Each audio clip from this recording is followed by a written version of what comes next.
What up, people? Yes, I am still doing this. I said I'd do it, and I am.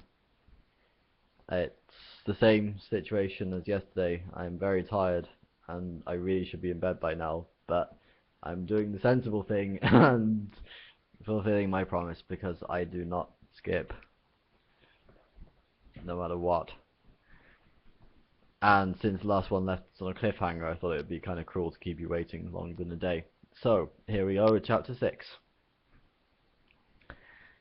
I'm going to read this exactly as it's written here, instead of trying to make the sounds. Howl, howl, gargle, howl, gargle, howl, howl, howl, gargle, howl, gargle, howl, howl, gargle, gargle, howl, gargle, gargle, gargle, howl, slurp, should have a good time. Message repeats. This is your captain speaking, so stop whatever you're doing and pay attention. First of all, I see from our instruments that we have a couple of hitchhikers aboard. Hello, wherever you are. I just want to make it totally clear that you are not at all welcome. I worked hard to get where I am today, and I didn't become captain of a Vogon constructor ship simply so I could turn it into a taxi service for a load of degenerate freeloaders. I have sent out a search party, and as soon as they find you, I will put you off the ship. If you're very lucky, I might read you some of my poetry first.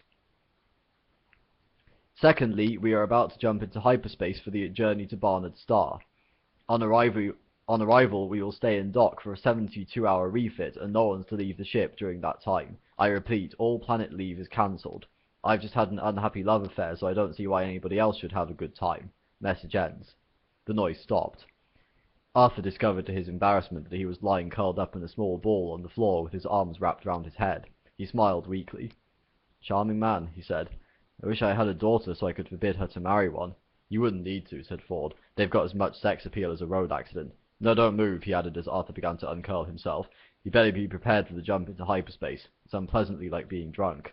What's so unpleasant about being drunk? You ask a glass of water. Arthur thought about this. Ford, he said. Yeah? What's this fish doing in my ear? It's translating for you. It's a babblefish. Look it up in the book if you like. He tossed over the Hitchhiker's Guide to the Galaxy and then curled himself up into a fetal ball to prepare himself for the jump. At that moment, the bottom fell out of Arthur's mind. His eyes turned inside out. His feet began to leak out of the top of his head. The room folded flat around him, spun around, shifted out of existence, and left him sliding into his own navel. They were passing through hyperspace. The babblefish, said the Hitchhiker's Guide to the Galaxy quietly, is small, yellow, and leech-like, and probably the oddest thing in the universe. It feeds on brainwave energy received not from its own carrier, but from those around it. It absorbs all unconscious mental frequencies from this brainwave energy to nourish itself with. It then excretes into the mind of its carrier a telepathic matrix formed by combining the conscious thought frequencies with nerve signals picked up from the speech centers of the brain which have supplied them. The practical upshot of all this is that if you stick a babblefish in your ear, you can instantly understand anything said to you in any form of language. The speech patterns you actually hear decode the brainwave matrix which has been fed into your mind by your babblefish. Now it is such a bizarrely improbable coincidence that anything so mind-bogglingly useful could have evolved purely by chance, that some thinkers have chosen to see it as a final and clinching proof of the non-existence of God. The argument goes something like this. I refuse to prove that I exist, says God, for proof denies faith, and without faith I am nothing. But, says man, the babblefish is a dead giveaway, isn't it? It could not have evolved by chance. It proves you exist, and so therefore, by your own arguments, you don't. QED. Oh dear, says God, I hadn't thought of that. And promptly vanishes in a puff of logic. Oh, that was easy, says man, and for an encore goes on to prove that black is white and gets himself killed on the next zebra crossing. Most leading theologians claim that this argument is a load of dingo's kidneys, but that didn't stop Oolong Kalufid from making a small fortune when he used it as the central theme of his best-selling book, Well, That About Wraps It Up for God. Meanwhile, the poor babblefish, by effectively removing all barriers to communication between different races and cultures, has caused more and bloodier wars than anything else in the history of creation. Arthur let out a low groan. He was horrified to discover that the kick through hyperspace hadn't killed him. He was now 6 light-years from the place that the Earth would have been if it still existed. The Earth. Visions of it swam sickeningly through his nauseated mind. There was no way his imagination could feel the impact of the whole Earth having gone. It was too big. He prodded his feelings by thinking that his parents and his sister had gone. No reaction. He thought of all the people he had been close to. No reaction. Then he thought of a complete stranger he had been standing behind in the queue at the supermarket 2 days ago and felt a sudden stab. The supermarket was gone. Everyone in it was gone. Nelson's column had gone. Nelson's column had gone. There would be no outcry because there was no one left to make an outcry. From now on, Nelson's column only existed in his mind. England only existed in his mind. His mind stuck here in this dank, smelly, steel-lined spaceship. A wave of claustrophobia closed in on him. England no longer existed. He'd got that. Somehow he'd got it. He tried again. America, he thought, has gone. He couldn't grasp it. He decided to start smaller again. New York has gone. No reaction. He'd never seriously believed it existed anyway.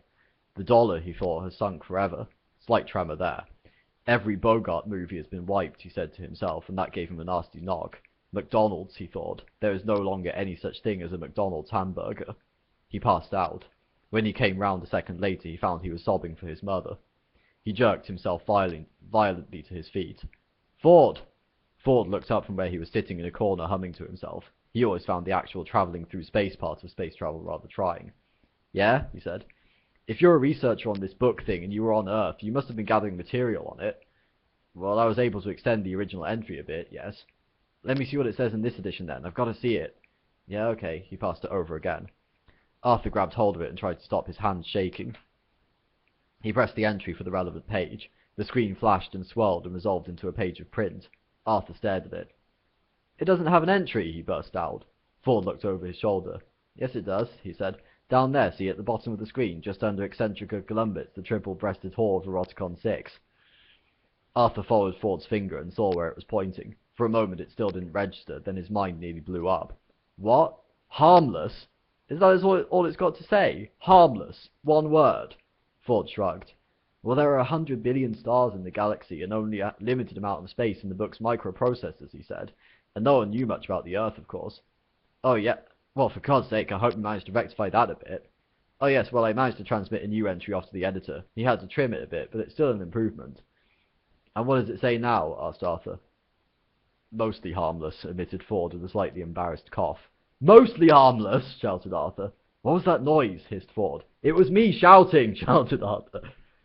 No, shut up, said Ford. I think we're in trouble. You think we're in trouble? Outside the door were the clear sounds of marching footsteps. The Dentrasi? Whispered Arthur. No, those are steel-tipped boots, said Ford. There was a sharp ringing rap on the door. Then who is it? Said Arthur. Well, said Ford, if we're lucky it's just the Vogons come to throw us into space. And if we're unlucky? If we're unlucky, said Ford grimly, the captain might be serious in his threat that he's going to read us some of his poetry first. Yep, that's it. Thankfully it was short this time. Oh well, next chapter is tomorrow. And it will be.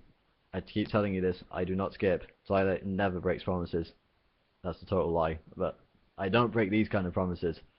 Anyways, see you then. Love and peace.